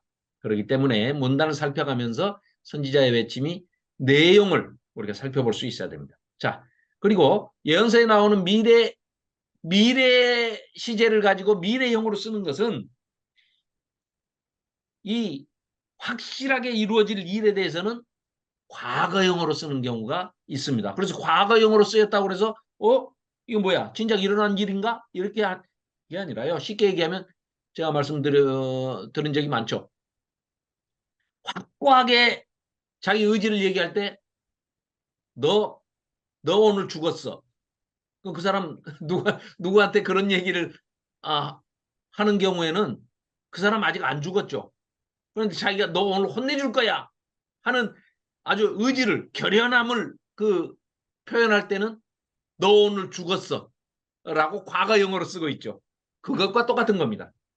그래서 그런 것들 시제에 대해서도 과거형이냐 미래형이냐에 대해서도 현혹돼서는 안 되고 그걸 분별력을 가지고 판단할 수 있어야 된다. 그리고 우리가 이제 방금도 봤지만 그때라고 하는 것은 바로 앞에 있는 그 시점을 받아가지고 앞에 내용을 받아서 얘기하는 게 아니고 내용이 전환되거나 또 뒤따라 나오는 그 내용이 하나님이 정하신 그 이루어질 그때 그러니까 이게 천년왕국일 때도 있고 또 아니면 바벨론 포로에서 돌아오는 때를 얘기할 때가 있고 아까도 그 말씀드린 게 있었지 않습니까? 회복의 메시지가 세 가지가 있다. 유대인들한테는. 가장 가깝게는 바벨론 포로에서 회복돼 가지고 돌아올 때 지금 40장부터 이제 시작되는 그 때가 있고 두 번째는 예수님의 초림. 예수님이 장차 다윗의 후손이요 또 아브라함의 후손이고 다윗의 후손. 그래서 족보 얘기가 나오는 겁니다. 신약의 복음서에 가서. 왜? 그게 선포가 돼 있고 예언이 돼 있기 때문에. 예수님이 초림 때 오셔서 우리를 죄에서 구원해 주실 것이다. 이게 두 번째 이스라엘 백성들의 회복의 메시지고 세 번째는 또 천년왕국 때에 이루어질 예수님 재림과 천국의 그 도래 그 사이에서 종국사적 종말에 이루어질 요한계시록을 이제 살펴보면서 우리가 다 함께 나눴던 그런 내용들을 기초로 해서 본다면 그 천년왕국 그러니까 천국이 오기 바로 전 그 새 예루살렘 성이 이루어지기 전 새하늘과 새 땅이 이사야서에서 말하는 것은 천년왕국 때를 얘기한다. 그러니까 그 세 가지의 방법이 있다. 이런 얘기죠. 그래서 1장부터 39장까지가 바벨론 포로 가기 이전 상황. 그래서 이걸 제1 이사야. 또 40장부터 66장까지는 제2 이사야. 포로 잡혀가 있는, 바벨론 포로 잡혀가 있는 중에 있었던 일도 있고, 56장부터 66장까지는 포로 이후의 얘기를 또 쓰고 있습니다. 그래서 정확하게 얘기하면 제1 이사야, 제2 이사야를 40장부터 55장까지, 56장부터 66장까지를 제3 이사야, 이렇게 요새는 1, 2, 3으로 이사야서를 나누는 게 대세로 이렇게 이제 돼가고 있습니다. 자, 그래서 우리가 이제 오늘까지 해서 39장까지는 이제 다 마쳤습니다만은 예수님께서 메시아로 오신다. 예언의 성취로 확인이 되는 메시아의 신분, 또 메시아가 오시는데 영광의 메시아만 오시는 게 아니고 고난받는 종으로서의 예수님이요. 왕으로도 오시지만 종으로도 오신다는 그런 양면성을 가지고 있습니다. 영광의 메시아로 오시지만 고난받는 메시아로도 오신다. 또 그리고 그 오신 메시아가 우리 때문에, 우리를 위해서, 우리의 죄 때문에 죽음을 당하시기도 하고 또 그 죽음을, 사망을 이기시는 부활의 메시아이시기도 하다. 그러니까 이런 것들이 이제 이사야서 40장부터 66장에서 우리가 살펴볼 수가 있습니다. 그리고는 굉장히 먼 이 미래에까지 새하늘과 새 땅, 천년왕국, 그리고 그 너머에 종국사적 종말에 우리가 영생복락할 천국까지 그렇게 연결이 되는 메시아의 재림까지를, 그리고 백보자 심판을 넘어선 그 천국까지, 이 이사야 선지자가 바라본 그 미래의 계시라는 것이 스펙트럼이 굉장히 넓습니다. 스케일이 아주 웅대하죠. 그래서 이런 것들을 오늘까지 해서 자 살펴보고, 다음 이제 우리가 잠깐만요. 공유 중지하고, 자 공유 중지하고요. 잠깐만요. 자, 오늘 우리가 공부한 것 중에 이제 잠깐 이 도표 하나로 간단하게 정리를 하고 오늘 마치도록 하겠습니다. 자, 먼저 1장부터 39장까지가 이렇게 5단락으로 이제 나눌 수가 있습니다. 첫째, 1장부터 12장까지가 유다와 남유다와 북이스라엘의 심판, 그리고 하나님께서는 공의의 하나님이시기 때문에 죄를 지었는데 그냥 넘어가시는 법이 없습니다. 이스라엘 백성, 특히 내 백성이라고 일컫는 이스라엘 백성과 유다 백성들에 대해서 그 죄에 대해서 반드시 심판을 하십니다. 그러나 너희들은 내 백성이기 때문에 내가 반드시 심판하고 끝나는 게 아니라 구원의, 회복의 메시지를 주시면서 다시 너희들을 구원해 주시겠다. 궁극적인 구원을 위해서 지금은 과정으로서의 심판을 선포하십니다. 너희들은 그래서 포로 잡혀 가거라. 그리고 한 왕의 이 이야기를 산문으로 등장을 시키는데, 그게 바로 아하스 왕이 인간적인 방법으로 뭐든지 해결을 하기 위해서 했던, 하나님을 의지하지 않았던 그런 방법을 소개를 하고 있습니다. 그리고 13장부터 23장까지가 이 이스라엘을 둘러싼 그 주변 국가들, 모압이니 암몬이니 뭐 이런 모든 주변 국가들, 두로와 시돈, 뭐 전부 이 열방을 향해서 멸망을 선포하는 경고의 메시지를 던지고 있습니다. 자, 그리고 우리가 지난번에 또 살펴봤던 24장부터 27장까지가 이사야가 본 종말, 이사야의 종말론이라고 하는, 그래서 주로 천년왕국에 대한 이야기, 그것을 우리가 살펴봤죠. 그리고 28장부터 35장까지가 6가지의 화, 지난주에 우리 살펴봤죠. 6가지의 화 있을진저, 화를 선포하죠. 그리고 최종 결론을 아까 우리 오늘 지난주에도 살펴봤고 오늘 시작하면서 살펴봤던 34장, 33장, 아니지, 34장 8절과 35장 4절에서 결론을 그렇게 냈죠. 여호와께서 보복해 주시고 또 시온의 성사를 위해서 신원해 주시는, 그리고 너희 하나님이 오셔서 보복하사 갚아주시고 하나님이 오셔서 너희를 구원해 주실 것이다. 이스라엘 백성들에게 그런 구원의 메시지를 더불어서 전달을 하고 있죠. 그리고 방금 살펴본 이제 아하스 왕에 대비시켜서 대조시켜서 히스기야 왕의 방법을 스토리텔링으로 이렇게 전해주다 보니까 히스기야를 조금 이사야는 미화시켜서 많이 잘못된 부분들을 생략을 했는데, 우리가 역사서를 냉철한 눈으로 살펴볼 때는 역사서를 함께 살펴봐야 되기 때문에 그 역사서를 봤더니 열왕기 하서 그리고 역대 하서를 보니까 히스기야의 잘한 것도 있지만 오히려 잘못한 부분들이 너무 많이 있더라. 이사야 선지자는 그 두 왕을 비교해서 내놨다 보니까 히스기야가 많이 잘못한 거에 대해서는 조금 생략하고 안 쓰고 있는 부분들을 우리는 오늘 다 함께 살펴봤죠. 그리고 40장부터 66장까지를 이제 후반부를 볼 터인데 다음에 그때 이 종을 통한 그 구원 사역, 그리고 여기서는 이제 단수 종이 나옵니다. 종의 사역과 귀환, 이스라엘 백성을 하나의 공동체로 보고 이렇게 얘기할 수 있죠.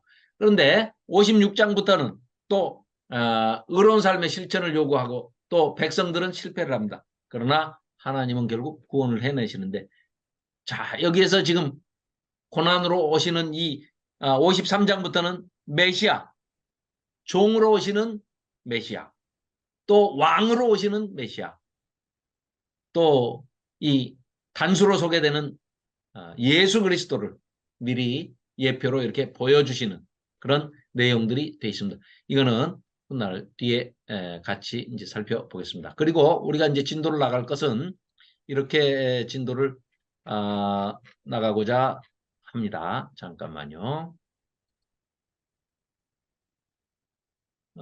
다시 화면 공유하겠습니다.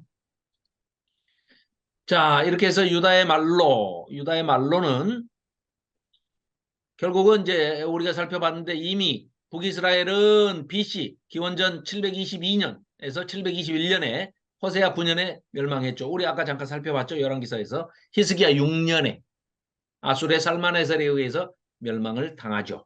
그리고 이제 14년에 8년이 지난 다음에 결국은 지금 그 상황을 우리가 지켜봤지 않습니까? 진노를 사는 이제 남유다. 결국은 히스기야 때는 이제 18만 5천 명을 멸하시면서 또 위기를 모면하게 해주시지만 또 히스기야 생명이 15년 연장되면서 그때 나왔던 12살의 왕이 된 이 문하세 때문에 아주 하나님이 진노를 하시게 되죠. 그러나 또 다행히 거기서 요시야 왕이 나와가지고 정말 하나님의 마음을 시원하게 해드리고 극 칭찬을 받았던 요시야가 안타깝게도 또 젊은 나이에 죽고 맙니다. 그래서 또 좌절이 되죠. 그래서 이때 등장한 선지자 스바냐, 예레미야, 이거 우리가 함께 살펴볼 겁니다. 그리고 바벨론 침략 때 결국은 바벨론에 포로 잡혀가는, 그게 606년부터 포로를 잡혀가기 시작하죠. 여호야김 왕 때입니다. 그때 등장한 선지자가 하박국, 에스겔, 오바댜, 예레미야, 에가, 그렇죠? 같은 에레미야 선지자입니다. 그리고 포로 기간 중에 있었던 다니엘까지를 이렇게 살펴볼 예정입니다. 자, 그리고 이제 열왕기하서 21장을부터 이제 우리가 쭉 므낫세 왕부터 함께 살펴볼 겁니다. 스바냐, 에레미야, 하박국, 에스겔, 오바댜, 다니엘 이렇게 살펴볼 것이고요. 다음에 이제 성전에 세워지는 멸망에 가증한 것들, 이거는 이제 신구약 중간사까지 이제 연결되는 그런 이야기입니다. 므낫세부터. 자, 그래서 남유다 멸망 때 등장하는 이 선지자들을 살펴보면 요시야 왕 때 진노와 숨겨줄 자 스바냐서의 이름이 쯔판 야후, 숨겨주시는 하나님이십니다. 그래서 숨겨주시는 하나님, 어떤 자들을 숨겨주시느냐?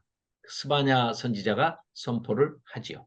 그리고 눈물의 선지자 예레미야가 끝까지 믿지 않으면 결국은 멸망할 것이고 또 그 중에 살 길을 열어두시는데 그 남겨둔 자, 예, 그 살려두실 자가 어떤 자들인가 하는 것을 예레미야도 선포하고 있습니다. 하박국은 의인 살류하고 하나님께 대들었지만 그게 아니라는 것을 깨닫고 진멸할 수밖에 없는 우리의 이 죄악된 이스라엘 백성들 그 중에서라도 정말 단 한 목숨이라도 베풀어 주실 긍휼을 바라는 그러면서 하박국의 노래가 아주 슬픈 노래가 울려 퍼지게 되죠. 자, 그리고 에스겔서는 멸망해야 다시 그 멸망당한 자리에서 싹이 트고 자라나서 회복이 된다 하는 얘기를 지금 하고 있지요. 다니엘은 바벨론에서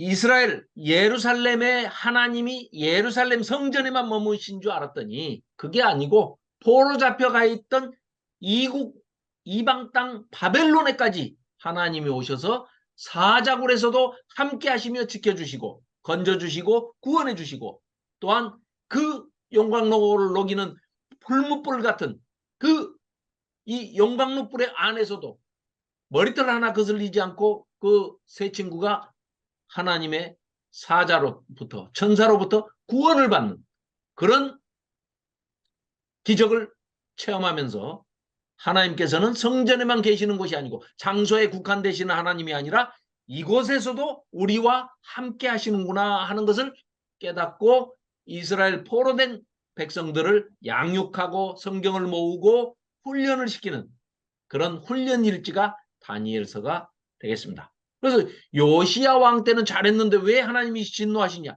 요시야 왕이야 말로 그야말로 잘했죠. 그러나 백성들이 다 타락해가지고 말을 안 들어서 하나님의 진노를 사게 된다 하는 그런 얘기입니다. 그 진노 중에도 숨겨줄 자가 있다 하는 얘기가 바로 스바냐서다 이런 말입니다. 자, 그래서 우리가 결국은 이런 관점으로도 살펴볼 수가 있습니다. 이사야서는 바벨론 포로에서 해방돼서 귀환되는 이야기, 즉 여기서 해방이라는 것은 제2의 출애굽이 출바벨론이다 하는 얘기죠. 그래서 이스라엘과 유다가 범죄해서 결국은 바벨론에 포로 잡혀갔는데 하나님께서 여호와의 종을 통해서 포로 잡혀간 남은 자들을 해방시켜서 예루살렘으로 다시 돌아오게 하시는 그 스토리가 바로 이사야서고 예레미야서는 언약의 관점에서 봐야 우리가 훨씬 이해가 쉽다 하는 걸 말씀드릴 수 있습니다. 하나님께서 해방시켜서 예루살렘으로 돌아온 그 남은 자들이 하나님께 구원받은 구속받은 자들과 새 언약을 하나님께서 맺겠다 하고 선포를 하시는 게 예레미야서입니다. 그래서 예레미야 선지자를 통해서 새로운 언약 모세 시대 때 맺었던 옛 언약이 아니라 새로운 언약을 너희들과 맺겠다 선포하시는 것이 바로 주된 키워드가 됩니다. 그래서 언약의 새 언약의 관점에서 보실 것이 예레미야서고요. 또 해방되어서 귀환되는 그런 예루살렘으로 다시 돌아오는 것이 이사야서의 주 회복의 메시지다. 그런다면 에스겔서는 새로운 성전, 벽돌로 만들고 금으로 쌓이편 그 성전이 아니라 하나님께서 솔로몬 성전, 스룹바벨이 와서 귀한 공동체가 다시 재건하는 그런 제2성전이 아니라 완전히 새로운 성전, 완벽한 성전을 짓겠다라고 선포를 하시는데 그게 우리는 예수님께서 오셔서 초림하셔서 결국은 새로운 성전을 지으시는데 우리가 바로 교회라는 새로운 이스라엘 백성이 새 성전으로 지어진다 하는 것을 예수님을 통해서 완벽한 성전, 건물 성전이 아니고 새로운 성전을 지으신다 하는 것이 바로 에스겔서에서 우리가 키워드로 봐야 할 것이 새로운 성전을 예수님이 오셔서 메시아가 오셔서 우리를 새 이스라엘 백성으로 새 교회로 새로운 성전을 지으신다. 그리고 다니엘서는 왕의 관점에서 새로운 왕을 세우신다. 인간 왕이 아니고 새로운 왕을 세우시는데 그 새 왕이 누구시라고요? 바로 예수 그리스도다. 이 관점으로 보시는 게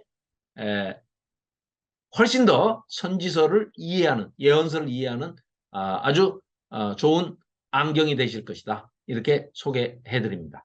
자, 그리고 성경 우리가 이제 이 역사순으로 보는 이 도표대로 이제 이렇게 볼 겁니다. 그래서 열왕기 하서를 쭉 보다가 요엘 선지자를 봤고요. 열왕기 하서 또 13장, 14장을 보고 요나, 아모스, 호세아 다 살펴봤죠. 그리고 열왕기 하서 15, 16장을 보고 나훔, 미가, 남이사 해가지고 이사야 39장까지. 오늘 본 게 여기까지 지금 여기까지 본 겁니다. 열왕기 하서 17장, 20장 봤고요. 열왕기 하서 다음번에 21장, 23장을 잠깐 보면서 그 다음에 다음 주에는 스바냐서, 하박국서 볼 겁니다. 그리고 예레미야서를 또 52장까지 있지만 우리가 또 이사야서처럼 예레미야서도 우리가 조금 더 압축해서 한번 한 4, 5주에 걸쳐서 예레미야서를 또 전부 살펴보겠습니다. 이사야서는 이렇게 이제 1장부터 39장까지는 아까 말씀드렸듯이 쭉 우리가 전체를 살펴봤기 때문에 이제 정리하기가 아주 좀 쉬워졌습니다.